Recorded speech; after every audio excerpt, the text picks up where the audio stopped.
ሰላም ጤና ይስጥልን ክቡራን ተመልካቾቻችንና አድማጮቻችን ዘውዱ መንግስቴ ነኝ ከዚህ ከአገር እንግሊዝ። አሁን የዘውዱ ሾው አጫጭር ዜናዎችን አቀርብላችኋለሁ፣ አብራችሁን ቆዩ። በቅድሚያም ርዕሶቹን ነው። ባለስልጣኑ ከስራ ተባረሩ፣ ህወሓት ተከብቤያለሁ አለ። የብልጽግና ሚዲያዎች ገበናም ተጋለጠ፣ ጠንካራው ምሽግ ተደረማመሰ፣ ከሳሹ ክስ ተመሰረተባቸው። አሁን ወደ ዝርዝሩ እንሄዳለን፣ አብራችን ቆዩ። የመከላከያ ምሽግ ተደረማመሰ። ወራት ፈጅቶ የተገነባው ጠንካራ የተባለው ምሽግ ነው በሰዓታት ውጊያ በፋኖ የተደረማመሰው። ምሽጉ የተሰበረው የፋኖ አባላቶች የቦምብና በሳንጃ ጨበጣ ባደረጉት ተጋድሎ ሲሆን በዚህም ከፍተኛ ቁጥር ያለው ያገዛዙ ወታደሮች ሙትና ቁስለኛ ተደርገዋል። በአማራ ፋኖ ምኒልክ እዝ ልጅ ኢያሱ ኮር 24ኛው ክፍለ ጦር የአምባሰል ወረዳ መቀመጫ በሆነችው ውጫሌ ከተማ ነው በትላንትናው ዕለት ከማለዳ ጀምሮ ወደ ጠላት ምሽግ ዘልቀው በመግባት በቦምብና ሳንጃ ጭምር በመጠቀም ባደረጉት ከባድ ተጋድሎ እጅግ ጠንካራ የተባለ የጠላትን ምሽግ በመስበር ድል መቀዳጀታቸው ለማረጋገጥ ተችሏል። በከተማው በሁለት እና 3 ኪሎ ሜትሮች ርቀት ቁንጥሮ ተብሎ በሚጠራው አካባቢ ላይ ነው የሚገኘው እጅግ ጠንካራ የተባለውን ያገዛዙን ወታደራዊ ምሽግ ትላንት ማለዳ ሰዓታት ባልፈጀ ሁኔታ በፋኖ ቦምብ ድርምርምሱ የወጣው። በዚህም ከፍተኛ ቁጥር ያለው ያገዛዙ ወታደሮች ሙትና ቁስለኛ መደረጋቸው ታውቋል። በውጊያውም በአገዛዙ ወታደሮች ላይ ከደረሰው ከባድ የሰብአዊ ሞራላዊ ኪሳራ በተጨማሪ በርካታ ጥቁር ክላሽንኮቭ መሳሪያም በፋኖ መማረኩ ነው የታወቀው። በውጊያው የአገዛዙ ኃይሎች ከዙ 23 ጀምሮ ሞርተር እንዲሁም መድፍና ሌሎች ከባድ የጦር መሳሪያዎችን የተጠቀሙ ቢሆንም ነገር ግን የፋኖን ጥቃት ሊከላከልላቸው አለመቻሉም ተገልጿል። የደጋው መብረቅ ኮር ለበርካታ ወራቶች ሲያሰለጥናቸው የነበሩ ፋኖችን በደማቅ ትርኢት ታጅቦ አስመረቀ። አማራ ፋኖ ብሔራዊ ኃይል ምስራቅ አማራ ቀጠና ምኒልክ ዕዝ የደጋው መብረቅ ኮር 4ኛ ዙር ለበርካታ ወራቶች ሲሰለጥኑ የነበሩ የእግረኛ አሰልጣኝ ፋኖችን ነው በድምቀት ማስመረቁ የተገለጸው። ባንሻ ክፍለ ጦር ለ4ኛ ዙር ለበርካታ ወራቶች ሲሰለጥኑ የነበሩ እግረኛ አሰልጣኞች በደማቅ ትርኢትም ሰልፍ ታጅበው ተመርቀዋል። በምረቃ ስነ ስርዓቱ ላይ የኮሩ ክፍለ ጦር ከፍተኛ አመራሮች ተገኝተው ንግግር ያደረጉ ሲሆን የኮሩ ምክትል ዘመቻ መምሪያ አርበኛ ጨልፍ ተስፋው እናንተ የአማራ ህዝብ ሰራዊት ናቸው፣ በአማራ ህዝብ ላይ የተጋረጠውን ዘር ተኮር ስርዓት አደጋ አከርካሪውን ሰብራችሁ የህዝባችሁን ህልውና እውን ማድረግ ይጠበቅባቸዋል ሲል መልእክቱን አስተላልፏል። አርበኛው ንግግሩን በማስከተልም የአማራ ህዝብ ከፈጣሪው በታች በእናንተ መዳፍ ሰላሙን እንድትሰጡትና ህልውናን እንድታረጋግጡለት ተስፋ አድርጓል። ተወደደም ተጠላ እኛ አማራዎች መዳኛ መንገዳችን ክንዳችን ላይ ያለው ነፍጣችን ነው። ተገደን በራችን ድረስ ገዳዮቻችን መጥተው ነፍጣችንን እንድናነሳ አድርገውናል። ለዚህ ደግሞ መሰልጠን፣ መታጠቅ፣ ዘመኑ የሚዋጀውን ፋኖ ሆኖ መገኘት ይጠበቅብናል። ያለን አማራጭ አንድና አንድ ማሸነፍ ብቻ ነው ሲል መልእክቱንም አስተላልፈዋል። አገዛዙ በወሰደው አዘግናኝ ጭፍጨፋ ህዝቡ ቁጣው ገንፍሎ ወጣ። የ8 ዓመት ህፃን ከነወላጆቹ በመግደል ነው አሰቃቂ የጦር ወንጀል መፈጸሙ የህዝብን ቁጣ ያነሳሳው ተብሏል። የአማራ ፋኖ ህዝባዊ ድርጅት አፋሕድ ሸዋ ጠቅላይ ግዛት እዝ አጼ አምደ ጽዮን ኮር አካል የሆነው የጀግናው የአጼ ዳዊት ክፍለ ጦር 3ኛ ቀስት ህዝብ ሻለቃ ታህሳስ 9 2018 ዓ.ም በመራቤቴ አውራጃ በሚዳሪማ ወረዳ በዩጎቪያ ጎቢብት ቀበሌ ነው ልዩ ስሙ በርበርና ቦዴ ተራሮች ተብሎ በሚታወቀው ቦታ በአገዛዙ 101ኛ አየር ወለድ ኮማንዶ ክፍለ ጦር ጋር ከቀኑ 9 ሰዓት ጀምሮ ባደረገው ውጊያ በጠላት ላይ ከፍተኛ ጉዳት አድርሶበታል። ከጀግኖች ጋር ያደረገው ውጊያ የከበደው አገዛዙ ጦር በጠባብ መሬት ውስጥ ከፋኖ ተዋጊዎች ይልቅ በጠላትነት በፈረጀው ንጹሐን ህዝብ ላይ አነጣጥሮ ከ10 ጊዜ በላይ በፈጸመው የሞርተር ጥቃቶች የአርሶ አደሩ የደረሰ አዝመራ ላይ ጉዳት አድርሷል። ሰሞኑን በሸዋ ተፋፍሞ በሚገኙ ውጊያዎች በዚያው በመራቤቴ አውራጃ የግሬት ቀበሌ ዞማ ጎጥ ታህሳስ 7 2018 ከምሽቱ 3 ሰዓት በተፈጸመ አሳዛኝ የጦር ወንጀል የ3 ልጆች አባት የሆኑት አቶ ሀብታሙ ብርሌው ባለቤት የሆኑት ወይዘሮ ምሰዌ ወርቄና የ8 ዓመት ሕፃን ልጃቸው ሕፃን ሚጥወይ ሀብታሙ በአሰቃቂ ሁኔታ ተገድለዋል። ይህን ፋሽስታዊ ድርጊት የሰብአዊ መብት ተቋማት ቦታው ድረስ በመሄድ አጣርተው ተጠያቂዎቹን ለፍርድ እንዲቀርቡም በዚህ አጋጣሚ ጥሪ እናቀርባለን። የሰሞኑ የሸዋ አውደ ውጊያዎች ውሎና ውጤታቸው በቀጣይ ቀናት ለህዝብ ይፋ ይሆናሉ። በዚህ ሳምንት በሸዋ ከፍተኛ ወታደራዊ ትንቅንቆች እየተደረጉ መሆናቸውን እየገለጽን ይህ ወቅት ጀግናው ሰራዊታችን የሽምቅ ውጊያ ጥበብ በከፍተኛ ደረጃ የተካነ መሆኑን የታየበት ጊዜ ለመሆን በቅቷል። በአገዛዙ በኩል በተለያዩ ቦታዎች ላይ አሰባስቦ ሊፈጽማቸው የሞከራቸው ከበባዎች በጀግንነታችን ትጋት ሳይሳኩ ቀርተዋል ሲል የአማራ ፋኖ ህዝባዊ ድርጅት በመግለጫው የብልጽግና ካድሬዎች እና ሚዲያዎች ገበና ተጋለጠ። በአገዛዙ የተለያዩ ልሳኖች ፋኖ እጅ እየሰጠ ነው፣ ተደመሰሰ፣ ተማረከ እያሉ የሚያወሩት የፋኖ ብዛት በስርዓት ቢደመር ከአማራ ህዝብ ይበልጣል ነው የተባለው። አማራ ክልል ውስጥ ፋኖ ሆኖ እየተዋጋ ያለው የአማራ ተወላጅ ብቻ እንጂ ሌላ አይደለም ብለዋል። መረጃውን ያካፈሉን የፋኖ አካላት የአማራው የሁሉና ትግል በውሸት ፕሮፓጋንዳ ጫጫታ የሚሸበር አይደለም። የአማራ ህዝብ እንደ ህዝብ ዘሩ እንዲጠፋ በጀት ተበጅቶ ሰራዊት ተሰልጥኖ ስምሪት ተሰጥቶት የታወጀው የዘር ጭፍጨፋ እጁን አጣጥፎ መቀመጥ የሚመለከትና ከገዳዩ ሪራይብ የሚጠበቅ አማራ የለም ነው የተባለው። ይህ የተጀመረው የሁሉና ትግል የአማራን ህዝብ ቀይ መስመር ነው። በመሆኑም ይህንን የሁሉና ትግል ሎጂስቲክ በማቀበል መረጃና ማስረጃ በመስጠት ስለ ሰርጎ ገብ ባንዳዎች አውደ ውጊያም በመቀላቀል የትግሉን ደህንነት እንጠብቃለን ብለዋል። በአገዛዙ ልሳን አማካኝነት የሚለቀቁ የውሸት ፕሮፓጋንዳ መነሻቸው ከስፍራው በማራቅ እውነትንም ለማስመሰል ይሞክራሉ። ግን የግለሰብን ፎቶ ከየፌስቡኩ በማውረድ የፋኖን ምስጢር ሲያከፋፍሉ የነበሩ አሁን እየተመነጠሩ እየተለቀሙም ነው። ሌሎቹም ሲደረስባቸው ጠፍተዋልም ብለዋል። ታዲያ ምንም የሚገባላቸው ሰው ሲያጡ በፎቶሾፕ እየቆራረጡ እንዲህ አስቀምጠውታል። በዚህ በምስሉ ላይ የምታዩት ፋኖች እጅ ሰጡ ከነመሳሪያቸው ገቡ የሚል ነው። ይሁን እንጂ ይህ ምስል የተሳሳተና ብልጽግና ሲቸግረው የሰራው እንጂ እውነተኛው ምስል ይህ ነው። በዚህ ሁኔታ እያጭበረበሩ የሚሰሯቸው ተግባሮች ከጊዜ ወደ ጊዜ የብልጽግና ገበና እያጋለጠው ይገኛል ነው የተባለው። ከዚህ በኋላ አማራው ዝም ብሎ የሚቀበጥበት አንዳችም ነገር የለም። ትግሉ ነፃነቱን እስከሚያመጣ ድረስ ወደፊት ይቀጥላልም ብለዋል። ሕፃናትን ወደ ማሰልጠኛ ሊያስገባ ሲንቀሳቀስ ፋኖች በስፍራው ደርሰው አገዱ። ሕፃናቶቹንም መታደጋቸው ተገለጸ።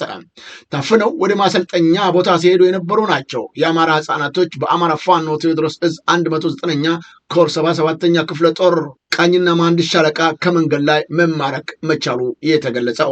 ሕፃናትን ለጦርነት መዋል ዓለም አቀፋዊ ወንጀል ነው። ይህንን በመተላለፍ ነው የብልጽግናው አረመኔ አመራር በተደጋጋሚነት ሕፃናትን ከትምህርት ቤት እየመለመለ ወደ ስልጠና እየላከ በጦርነትም እያስጨፈጨፈ ይገኛል። በውጊያ የማረካቸውን ሕፃናትም የስነልቦና ጫና ውስጥ በመግባታቸው የጤና መታወክና የአእምሮ ሰላም እንዳጡ በተለያዩ ጊዜ ያረጋገጠው ጉዳይ መሆኑ ታውቋል። ሕፃናቶቹም ይህን የመከላከያ ኃላፊነት የወደቀበት የአማራ ፋኖ በተለያዩ ጊዜ ስልጠና እንዳይገቡ በደፈጣ ከነመኪና በመማረክ የስነ ልቦና ስልጠናና ታድሶ ስልጠና እየሰጠ ወደ ቤታቸው መላኩን ተያይዞታል። ከዚህ ቤትም በደብረ ማርቆስ ዙሪያ በበረሃኛው ጅብላው ብርጌድ በርካታ ሕፃናቶች ማስለቀቁ የሚዘነጋ አይደለም። ሕፃናቶቹ በምስሉ ላይ እንደሚታዩት በጣም የሚያሳዝኑ ገና በልተው ቦርቀው ያልጠገቡ ልጆች ናቸው። ታዲያ በተያዙበት ጊዜ የገጠማቸውንም እንዲህ ሲሉ ገልጸውታል። እየና ሜዲካል አልፋችኋል ምናምን አለ። ታዲያ ወሰደና በሳምንቱ ምናምን መኪና መጣ ወሰደና። እኔ ዳዊት ታደሰ እባላለሁ። ገጠር ነው የምኖረው። ጠጉራችን መስተካከል ስንወጣ እድሜ 15 ዓመቴ ነው። ጠጉራችን መስተካከል ስንወጣ ከጓደኛዬ ጋር እዛም በኋላ ከፖሊስ ጣቢያው ጠገብ ላይ እኛን ያዘን። አዛ ያዘና ከተተና ደግሞ አመጣና አንዳንድ ብስኩት ሰጠን። ከዛም በኋላ መንገድ ላይ እየመጣን እያለ ተያዘን። ከዛም በኋላ አሁን እዚህ ያለን በራብ ተጎድተን ነበር። ከዛም በኋላ ከመጣን በኋላ መንገድ ላይ ከፋኖ ተይዘን እራትም ምናምንም በልተን ምኝታም ጥሩ አግኝተን ተይተን ያለን። እየታሰሙ ከነበራሉ ያለው መራዊ የመጣው መራዊኛ ቆለለው ነው እና ገበያ እየመጡ ሳለ መንገድ ያዘኝና ነው በቃ እንዴና አብደናና ምናምን ታያየቀ ብዙ ነገር ታያየቀና እና ትፈልጋለህና ፍርድ ቤት ወዝዶ ዘገኝ መውጣት አይቻልም። ማንኛውም ማዚ ይቆያልና እዛ ብዙ የገባ ሰው አለ እንደዚህ ያው እንደ ተቀምጬ ቆየውና እዛ መፍትሄ የለውም። ማዛ ሰነበቱን ብስኩት አለ አንዳንድ ሰጥቶ ያንን እየበላን ተቀመጠን። ነው ብዙ ከኔ ያላለሱ አሉ። ከዛ ፎቶ ማንሳት ወሰዱና አስነሱን ጤና ጣቢያ ወሰዱ። ሁሉም ነገር አዩን መልሰው መጡ።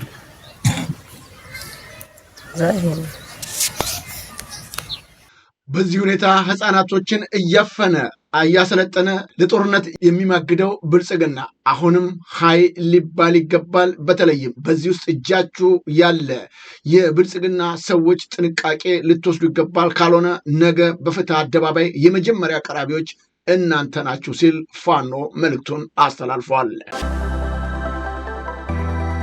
ህወሓት ተከብቤያለሁ አለ። አዲስ ከበባ ተጥሎብናል፣ በተግባር ተከበናል፣ የነዳጅ እጥረት፣ የኢኮኖሚ እንቅስቃሴ መገታት ህዝቡን እየጎዳው ነው ሲል ነው ህወሓት ባወጣው መግለጫ የገለጸው። ህወሓት የፌዴራል መንግስት ላለፉት 10 ወራት በትግራይ የነዳጅ አቅርቦት መገደቡ በትራንስፖርትና በኢኮኖሚ እንቅስቃሴና መሰረታዊ ማህበራዊ አገልግሎት ላይ መስተጓገል ፈጥሯል ሲል ነው የገለጸው። የትግራይ ህዝብ ዙሪያውን እየተከበበ ሲሆን በተለይም ወታደሮቹ ጭምር ሳይቀሩ በህወሓት ላይ አመፅ እንዲቀሰቅሱ እያደረገ ያለው ጥረት አሁን እጅግ ከፍቷል ሲል ገልጧል። ባወጣው መግለጫ የፌዴራል መንግስት ለትግራይ ጊዜያዊ አስተዳደር የሚያስተላልፈው የበጀት ድጋፍ ማገዱንም ነው ያክሎ ያሳወቀው። ይህም የጤና፣ የትምህርት፣ የውሃና የጽዳት አገልግሎቶች ጨምሮ የመንግስት ስራ እንቅስቃሴዎች እንዲስተጓጎሉ ከመደረጉም በላይ የመንግስት ሰራተኞች ደሞዝ ሳይከፈላቸው እንደቀረም ገልጧል። የኢትዮጵያ መንግስት ወደ ትግራይ የሚገባውን የነዳጅ አቅርቦት ከፍተኛ ሁኔታ ከገደበ ወራት ማስቆጠሩም ነው የገለጸው። ይህ የህዝብን የጭነት ትራንስፖርት፣ የኢኮኖሚ እንቅስቃሴዎች እንዲሁም ለሴቶች ለህፃናት የሚሰጡ ድንገተኛ አምቡላንሶች አገልግሎት ጨምሮ በማህበራዊ አገልግሎቶች ሽባ አድርጎናል፣ ዙሪያችንን ተከበናል። እናም ህዝባችን ይህንን ከበባ ጥሶ ለመውጣት የተቻለውን ሁሉ ማድረግ ይጠበቅበታልም ሲል ገልጧል። ባለስልጣኑ ከስልጣናቸው ተባረሩ። ህዝቡን ያስቆጣው ተግባር የፈጸመው ከንቲባው ናቸው ከስልጣን መውረዳቸው የታወቀው። በከምባታ ዞን ሽንችቾ ከተማ አስተዳደር ለሰርግ መልስ በሚል የፌዴራል መንገድ በሁለቱም በኩል በድንኳን ተዘግቶ እንደነበር የሚዘነጋ አይደለም። ቃላቸውን ለቲካፍ የሰጡት ነዋሪዎቹ ሰርግ ደጋሹ ግለሰብ በአካባቢ ባለሀብት የባለስልጣናት ዘመድ በመሆኑ ከሌሎቹ ነዋሪዎች የተለየ ሰርግ ለማድረግ በማሰብ 2 ግዙፍ ድንኳኖች በግራና በቀኝ በመትከል ሽቶን ከወላይታ ሶዶ፣ ከዱራሜ፣ ወሬቦ፣ ሆሳና፣ ቡታጅራ የሚያገናኘውን የፌዴራል መንገድ በሁለቱም አቅጣጫ መዝጋቱን ገልጸው በዚህ ምክንያት አንድ ተሽከርካሪ በውስጥ ለውስጥ ልዋጭ መንገድ ሲሄድ በኤሌክትሪክ መስመር ጋር ተነካክቶ መቃጠሉንም አክለው ተናግረዋል። ለአንድ ባለሀብት ልጅ ተብሎ መንገዱ እንዲዘጋ የሆነው በከተማው ከንቲባ አቶ ታሪኩ ተስፋዬ ቀጥተኛ ትዕዛዝ ሰጭነት ነው ያሉት ነዋሪዎቹ ይህ ህዝብን ያስቆጣ ተግባር የፈጸሙት ከንቲባ ከስልጣን መነሳታቸው ታውቋል። ስልጣንና ኃላፊነታቸውን መከታ በማድረግ በህዝብ ሀብትና ንብረት የሚቀልዱ ቤተሰቦቻቸውን፣ ልጆቻቸውን ጭምር እንደፈለጉ ያንደላቀቁ በህዝብ ገንዘብ የሚንቀሳቀሱ ባለስልጣናቶች ቁጥር በኢትዮጵያ እጅግ ቁጥሩ መጨመሩ ነው የተገለጸው። ከፍተኛ የጦር ጀነራሎች ጭምር ሳይቀሩ መንገድ በመዝጋት ብቻ አይደለም የሀገሪቱን ሀብትና ንብረት በመዝረፍ ለልጆቻቸው በሚሊዮን የሚቆጠር ገንዘብ በማውጣት ድግስ ማድረጋቸው የሚዘነጋ አይደለም። የመከላከያ 2 ጀነራሎች ልጆቻቸውን በዳሩበት ወቅት ሳይቀር ይህ የተፈጸመው በኢትዮጵያ አዲስ አበባ አብይ አህመድ አፍንጫ ስር ነው። ማንም ሀይ የሚላቸው እንደሌለ ታውቋል። በዚህ ጉዳይ ላይ ህዝቡ ነቅቶ እንዲህ ያለን ስርዓት እስካላስወገደ ድረስ አሁንም የአገሪቱ ሀብትና ንብረት ከመውደድ ባሻገር በህዝብ ላይ የሚደርሰው ጉዳት እጅግ እየከፋ እንደሚሆን ጥርጥር የለውም ብለዋል ነዋሪዎቹ። በምስራቅ ሐረርጌ ቀርሳ ወረዳ በደረሰ የትራፊክ አደጋ የ9 ሰዎች ህይወት አለፈ። የዞኑ ፖሊስ መምሪያ የሚዲያ ኮሚኒኬሽን ኃላፊ ረዳት ኢንስፔክተር ካሳይ አበበ እንደገለጹት በወረዳው ልዩ ቦታው ቀርሳ ድልድይ የጭነት ተሽከርካሪ ባጋጠመው የመገልበጥ አደጋ ነው የ9 ሰዎች ህይወት ማለፉ የተገለጸው። ከሟቾቹም በተጨማሪ በ7 ሰዎች ላይ የአካል ጉዳት መድረሱን ገልጸው የአደጋው መንስኤ በመጣራት ላይ መሆኑንም ተናግረዋል። ሌቦች በቁጥጥር ስር መዋላቸው ተገለጸ። የኢትዮጵያ ፌዴራል ፖሊስ ከ60 ሚሊዮን ብር በላይ የዋጋ ግምት ያለው ወርቅና ከ4 ሚሊዮን ብር በላይ ይዘው በህገወጥ መንገድ ሲንቀሳቀሱ የነበሩ ተጠርጣሪዎችን ከነ ኤግዚቢቱ በአሶሳ ከተማ አምባ አንድ በሚባል ቦታ በቁጥጥር ስር መዋሉን ገልጿል። ወርቅ፣ ጥሬ ገንዘብ ከነተጠርጣሪዎቹ በቁጥጥር ስር ሊውል የቻለው ከህብረተሰቡ በደረሰ ጥቆማ መሰረት በተደረገ ክትትል ነው ብለዋል። የተጠርጣሪዎቹ ቁጥር ምን ያህል እንደሆነ ይፋ ባይደረግም በተጠርጣሪዎቹ ላይ ምርመራ እያጣራባቸው እንደሆነም አሳውቋል። የተያዘው ወርቅ፣ ጥሬ ገንዘብ ለአሶሳ ከተማ ጉምሩክ ቅርንጫፍ ጽሕፈት ቤትም ገቢ መደረጉን አመልክቷል። ከሳሹ ክስ ተመሰረተባቸው። ጉቦ የተቀበሉት አቃቢ ሕግና ግብረ አበሮቹ ናቸው የወንጀል ክስ የቀረበባቸው። ከዚህ ቀደም ወንጀለኞችን በመክሰስ የሚታወቀው የአቃቢ ሕግ መስሪያ ቤት ዛሬ እራሱ ሰራተኛው ተከሳሽ ሆኖበታል።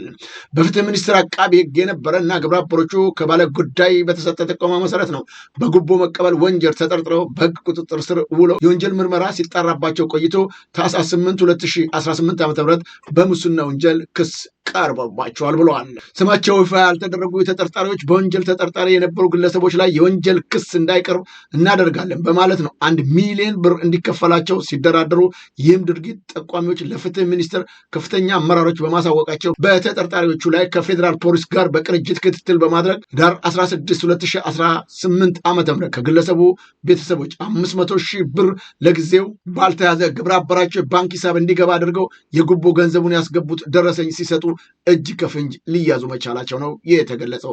ይህን ተከትሎም አስፈላጊና አግባብነት ያላቸው ማስረጃዎች በማሰባሰብ የወንጀል ምርመራ ስራው በማጠናቀቅ ታኅሳስ 8 2018 ዓ.ም ክስ መመስረቱ ታውቋል። በመጨረሻም በኢንዶኔዥያ ባሊ አንዲት የሆቴል ሰራተኛ እንግዳ ክፍል ገብታ ገንዘብ ስትሰርቅ በመያዟ ከስራ ተሰናበተች። እንደ እንግዳው ገለጻ ሰራተኛዋ ተጨማሪ ቁልፍ በመጠቀም ወደ ክፍሉ የገባች ሲሆን የግል ዕቃዎቹን ስትበረብርና ገንዘብ ስትወስድም በሲሲቲቪ ካሜራ ታይታለች። በኋላ ላይ በኢንተርኔት የተለቀቀው ይህ ምስል በማህበራዊ ሚዲያ ላይ በፍጥነት የተሰራጨ ሲሆን በሆቴሉ ደህንነት ዙሪያም ጥያቄ አስነስቷል። እኛ ህጋዊ ሆቴል ነው በሚል ገብተን ንብረታችንን አስቀምጠን ብንወጣም ግን በተቋሙ ውስጥ በህገወጥ መልኩ የሚንቀሳቀሱ ሌቦች እንዲህ ዘርፈውኛል ሲል እንግዳውም የተፈጸመውን ድርጊት አጋልጧል። ክቡራን ተመልካቾቻችንና አድማጮቻችን ለአሁኑ ያቀረብኩላችሁ የዘውዱ ሾው ዜናዎች እነዚህን ይመስሉ ነበረ። በቀጣይ ዝግጅታችን እስከምንገናኝ የዘውዱ ሾው ሚዲያን ላይክ፣ ሼር፣ ሰብስክራይብ በማድረግ ወዳጅ ቤተሰቦቻችን እንድትሆኑ ከወዲሁ በማክበር እንጋብዛለን። ከዜናዎቹ ጋር አብሬያቸው የነበርኩትን የዘውዱ መንግስት የነበርኩኝ። ሰላም ጤና ይስጥልኝ።